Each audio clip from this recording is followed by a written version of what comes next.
Welcome to the podcast that is completely dedicated to reconnecting children, families, and the entire human species with the wonders of nature. So open your door, step on outside, and prepare for adventure. This is Nature Kids Radio. Oh, give me land, lots of land under starry skies above.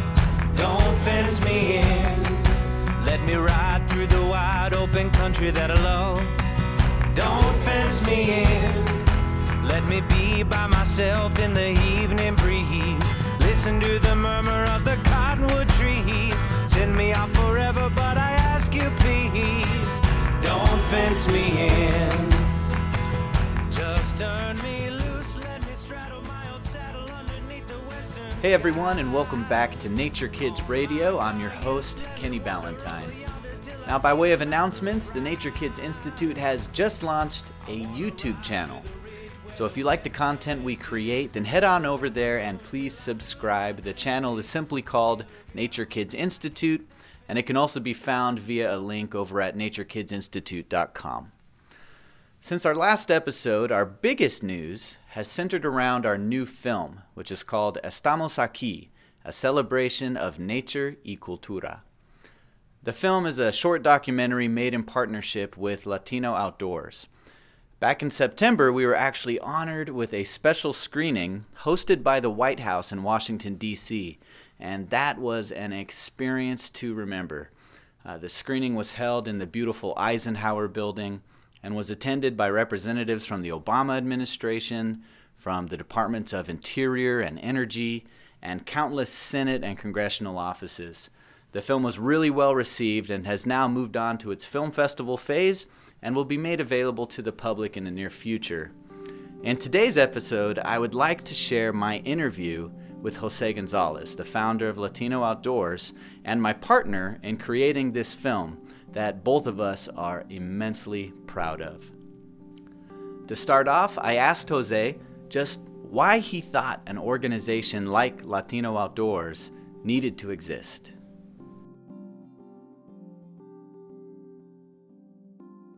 I started Latino Outdoors because I was looking for a place to belong.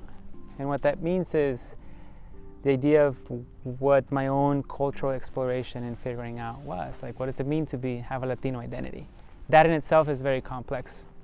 And at the same time, what it meant to have a passion and love for the outdoors, which is its own cultural identity that I don't think a lot of people know or fully understand. To how you connect with and interpret nature, conservation, and the outdoors. So to have both of those be these pieces of my culture was important to me because, like I said, I could see it for other issues in my community, like, as I've said, health, education, immigration. There are very strong Latino pieces to that. And I was looking for where is that for nature, for the environment. And even though I could feel at home in my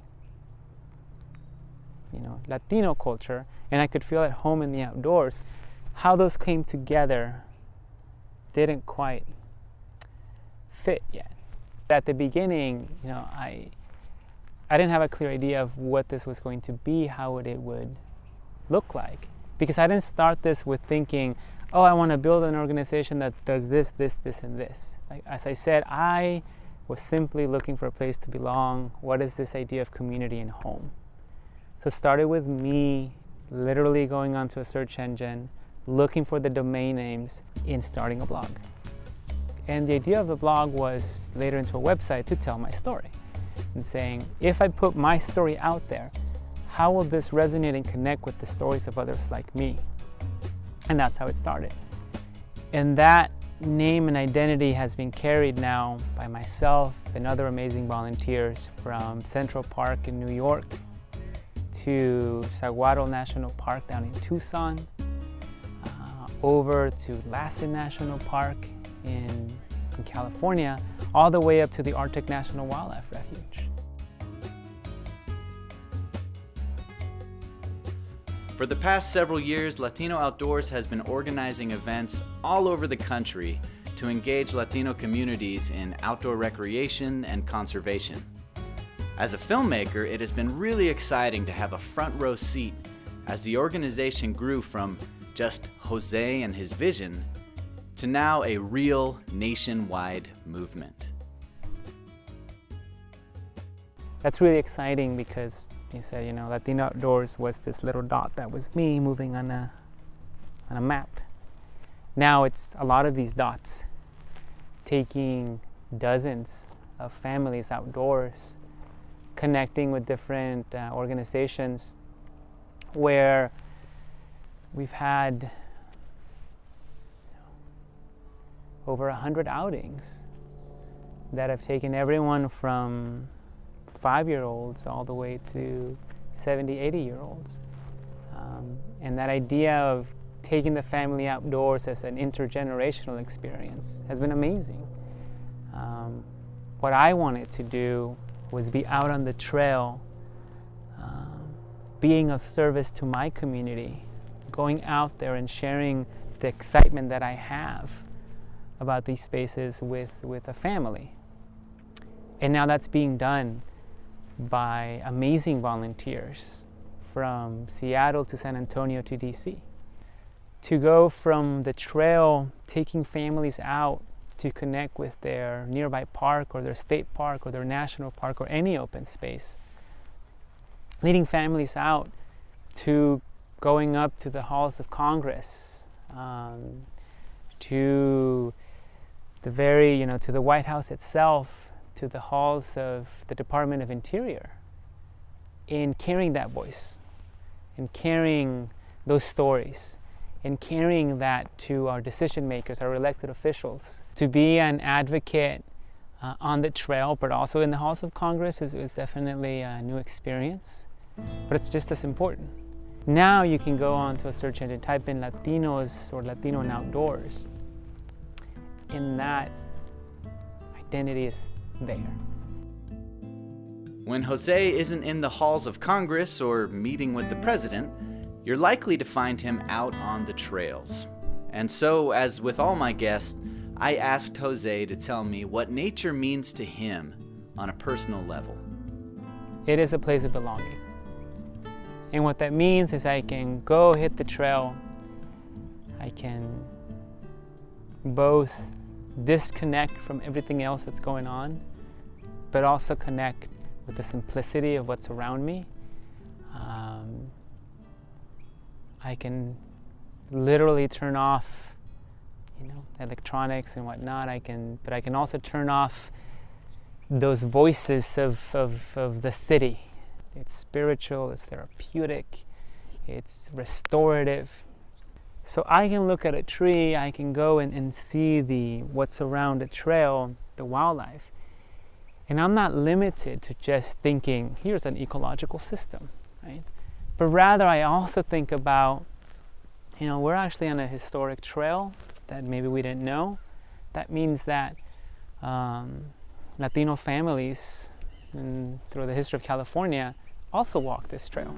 Or I'll look at it and think about the way in which my grandparents or my grandmother, would say, that's actually a medicinal plant.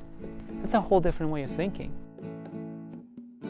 When I first met Jose, he was simply a guy with a big idea and a business card.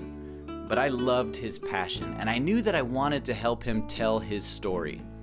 Because I knew that his story was just another piece of the puzzle, or a bigger piece of the story that I've been trying to tell for years. Namely, that nature is for all.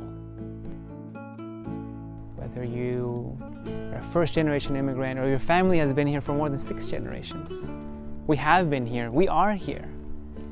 And whether you come from a different nationality, be it Puerto Riqueño, Mexicano, Salvadoreño, these are our public lands.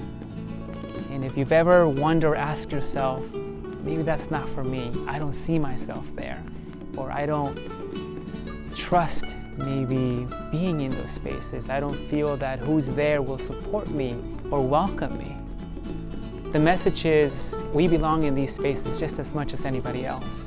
These are your public lands, these are our public lands, these are my public lands. Whether your family is primarily Spanish speaking, recent immigrant, whether you have a deep heritage as an Hispano from the Southwest, we all have roots in these spaces. You can learn more about Latino Outdoors at latinooutdoors.org, and you can see the trailer for our new film over at naturekidsinstitute.com. That's it for today. Until next time, I'm Kenny Ballantyne, and I will see you outside. Oh, give me land, lots of land under starry skies above. Don't fence me in. Let me ride through the wide open country that I love. Don't fence me in. Let me be by myself in the evening breeze. Listen to the murmur of the cottonwood trees. Send me out forever, but I ask you please, don't fence me in. Just turn me